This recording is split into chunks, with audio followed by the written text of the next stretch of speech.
You must have heard many such cases where people kill each other during a fight.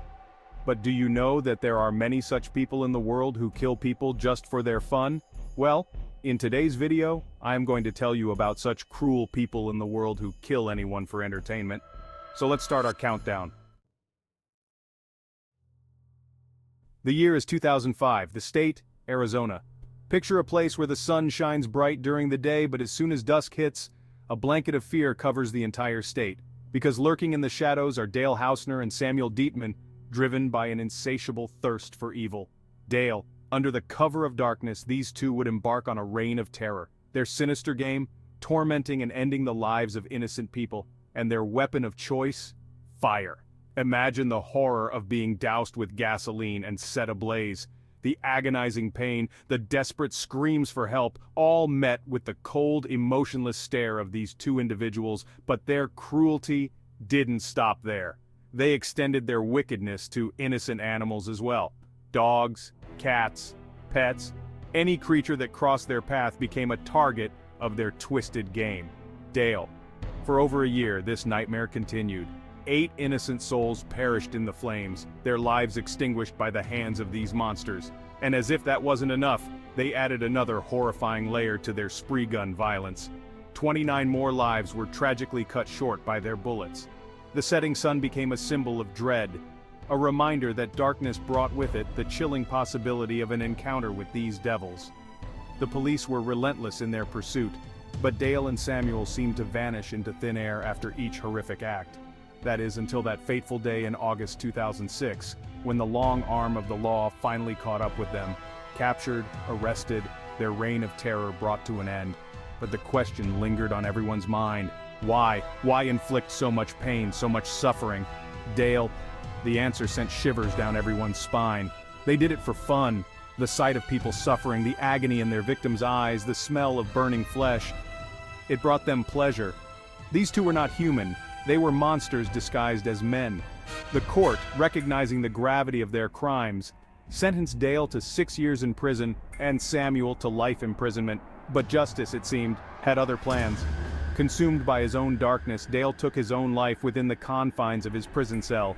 Samuel, however, remains incarcerated, a chilling reminder of the darkness that can reside within the human heart. Their story serves as a chilling reminder that monsters don't always lurk in the shadows. Sometimes they walk among us, hiding behind seemingly normal facades, their true nature concealed until it's too late. But even in the face of such darkness, we must remember that there is always hope. We must cling to the belief that good will always triumph over evil, and that even in the darkest of nights, the dawn will eventually break. Let's talk about Israel Keyes, a former soldier in the United States Army. Now, you'd think someone who swore an oath to protect lives would value human life above all else. But Israel Keyes, he was different. He was a wolf in sheep's clothing, a predator hiding in plain sight. Israel Keyes, he started small, you see. Animals became his first victims. He'd shoot them, watch them die, and sometimes, he'd skin them alive. The suffering of these innocent creatures brought him a twisted sense of peace. But like any addiction, the thrill of animal cruelty eventually lost its edge. He craved more. He needed something, or rather someone, to fill the void. That's when he turned his attention to us, to humans. Israel Keyes was methodical, meticulous. He had houses, safe houses, scattered across different states, and in each one, a hidden bucket. But this wasn't just any ordinary bucket, my friends. This bucket held the tools of his gruesome trade: guns, knives, duct tape. This was his kill kit. And when the urge to kill became too strong to ignore, he'd visit one of these houses, retrieve his kit, and stalk his prey. From 2001 to 2012, he lived a double life. A seemingly normal guy on the outside, but inside, a cold, calculating monster. He claimed the lives of 11 innocent souls, their only sin being in the wrong place at the wrong time. Each year, he'd satisfy his dark urges, adding another notch to his grim tally. Israel Keyes. And through it all, the police were clueless. No leads, no suspects, just a trail of bodies and unanswered questions. But even the most cunning predator can make a mistake. In 2012, his luck ran out. He was arrested, his reign of terror finally over, but his story doesn't end there. While awaiting trial, facing the consequences of his horrific actions, he decided to take the easy way out. He committed suicide in his jail cell, taking with him the answers to countless questions, but before he did, he left behind a chilling message. 11 skulls, drawn in red ink, adorned with a mysterious symbol. The police believe these represent his victims, a final macabre masterpiece from beyond the grave.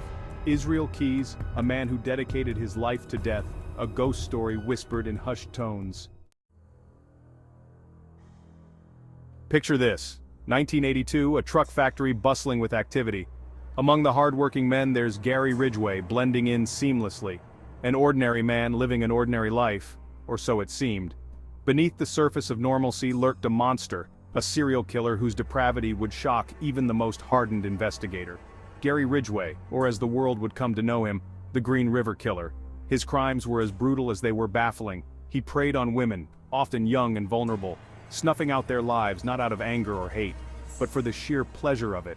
Gary Ridgway, I reveled in their pain, their fear fueling my twisted desires.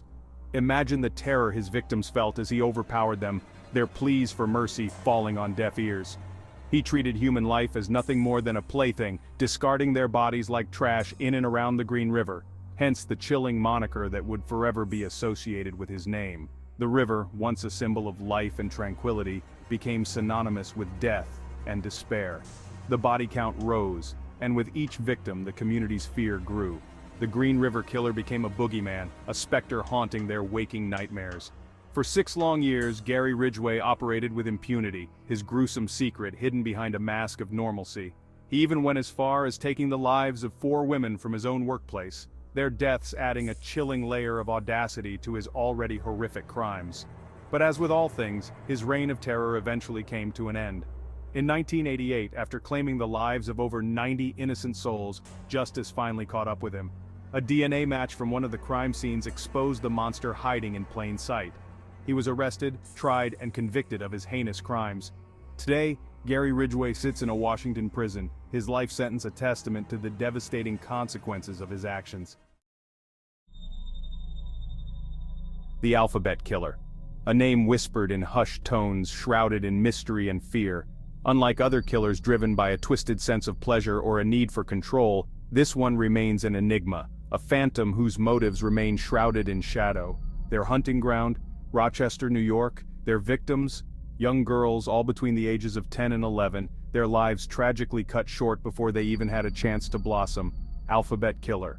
But what makes this case truly chilling, truly unsettling is my eerie calling card. Each victim shared a horrifying connection. Their first and last names began with the same letter. 3 young girls, Carmen Colon, Wanda Walkowitz, and Michelle Mayenza, their lives tragically intertwined by a cruel twist of fate and a killer's macabre alphabet game. Imagine the fear that gripped Rochester during those dark days. Parents clutched their children a little tighter, their hearts pounding with every passing police siren. The killer's pattern, his chilling calling card, only added to the terror. Who was this individual preying on innocent children? What drove them to commit such heinous acts? Alphabet Killer. These questions haunted investigators, their every waking moment consumed by the need to unmask the monster hiding behind the string of murders. The Alphabet Killer remains a chilling reminder that some mysteries are never solved, some monsters never brought to justice.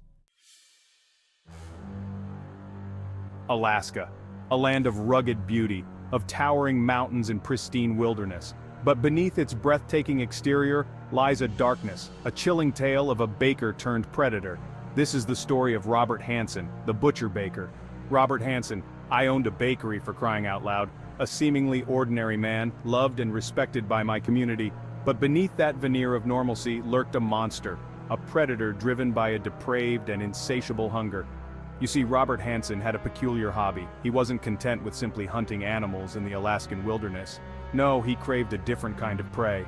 He sought the thrill of the hunt, the adrenaline rush of pursuing and overpowering his victims. And his targets? Women.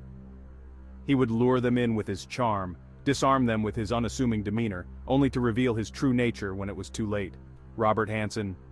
I'd abduct them, spirit them away to my secluded cabins in the Alaskan wilderness.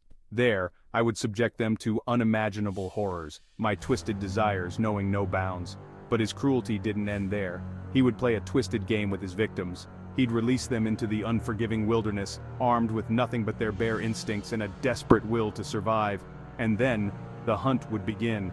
Armed with a rifle and a hunting knife, he'd stalk them through the dense undergrowth, relishing their terror, their desperate struggle for survival fueling his dark desires. Over time, the Alaskan wilderness became his hunting ground, its pristine beauty forever tainted by the horrors he inflicted within its depths. Thanks for watching. This is me, Julian, signing off. Remember, evil can lurk in the most unexpected places, often disguised as normalcy. Stay vigilant, trust your instincts, and never underestimate the darkness that resides within the human heart. Take care and have a great day.